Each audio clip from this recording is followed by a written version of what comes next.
नमस्कार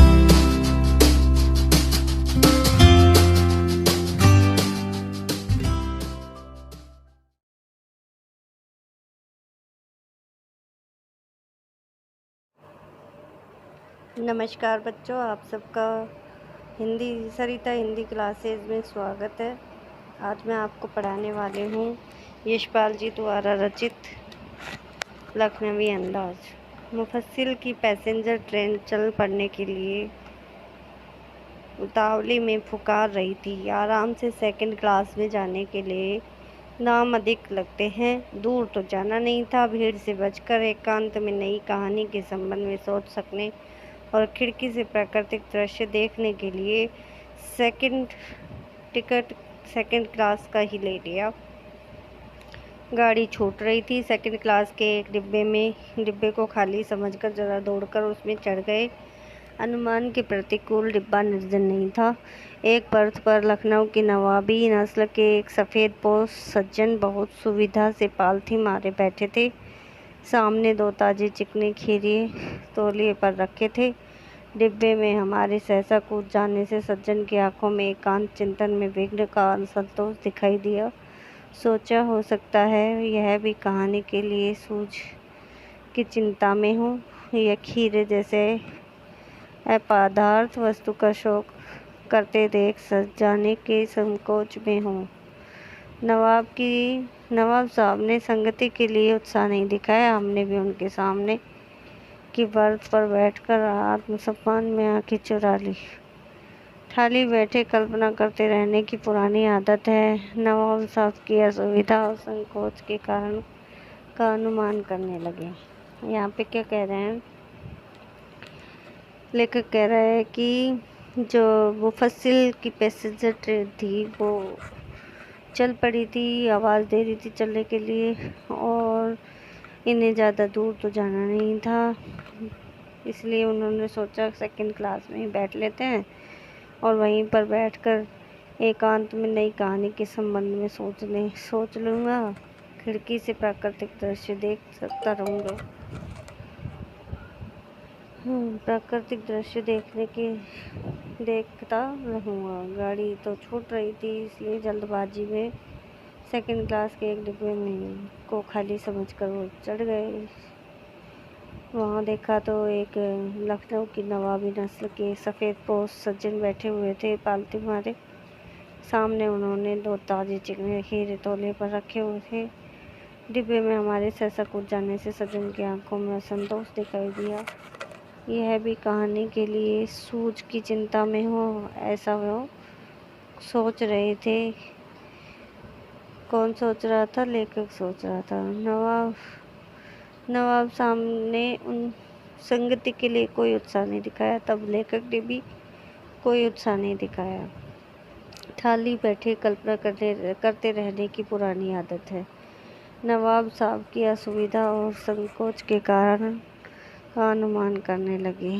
संभव है नवाब साहब ने बिल्कुल अकेले यात्रा कर सकने के अनुमान में किफ़ायत के विचार से सेकंड क्लास का टिकट खरीद लिया हो और गवारा न हो कि शहर का कोई सफ़ेदपोश उन्हें मंजिले दर्जे से सफ़र करता देखे।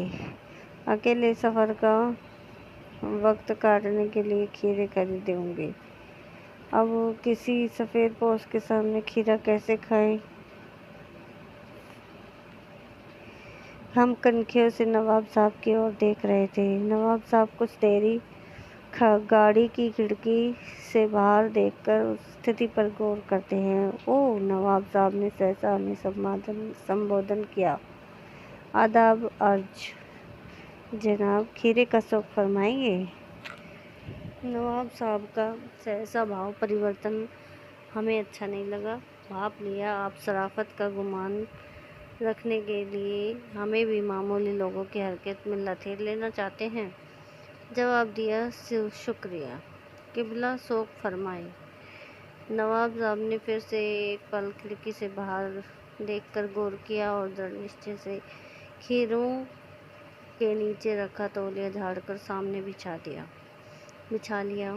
सीट के नीचे से लोटा निकालकर दोनों खीरों को खिड़की से बाहर धोया और तौलिए से पोंछ लिया।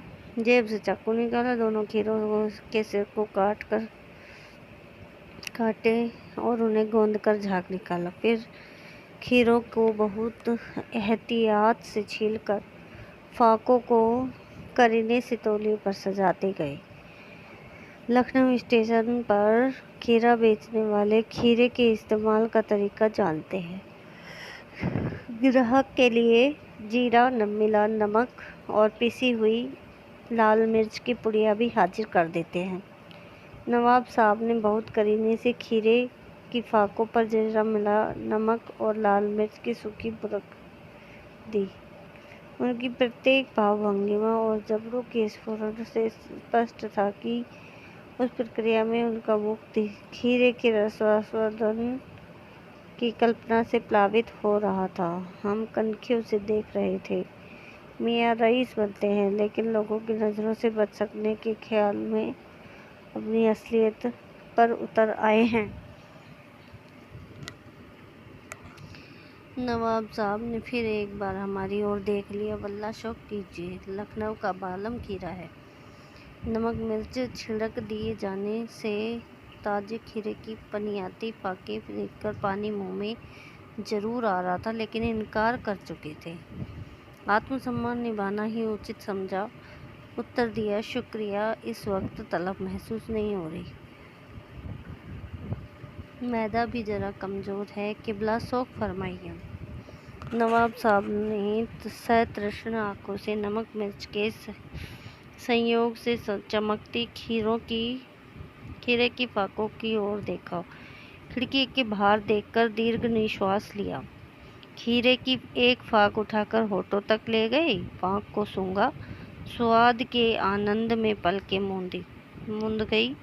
मुंह में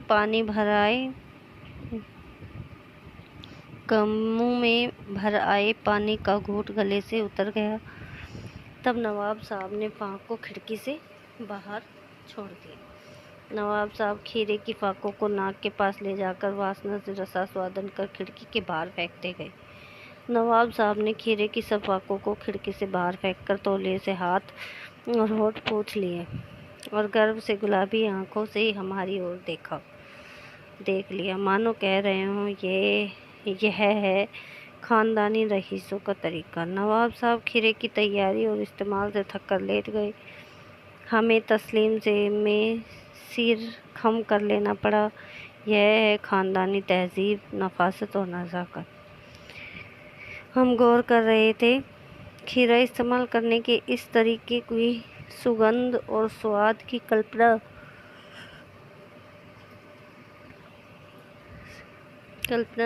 से संतुष्ट होने का सूक्ष्म, नफीस या एब्स्ट्रैक्ट तरीका जरूर कहा जा सकता है, परंतु क्या ऐसे तरीके से उदर की तृप्ति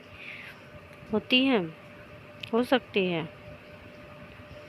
नवाब साहब की ओर भरे पेट के ऊंचे डकार का शब्द सुनाई दिया और नवाब साहब ने हमारी ओर देखकर कह दिया, खीरा लजीज होता है, लेकिन होता है शकील, नामुराद मैदे पर बोझ डाल देता है। ज्ञान चक्षु खुल गए। यानी कि ये बात सुनकर लेखक के क्या होता है, ज्ञान रूपी चक्षु खुल गए।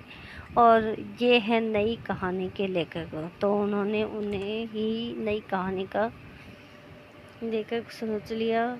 खीरे की सुगंध और स्वाद की कल्पना से पेट भर जाने का डकार आ सकता है,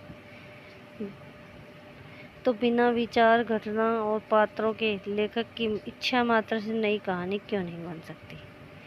तो इस तरह लेखक ने अपनी कहानी सोचने का नया तरीका सोच लिया।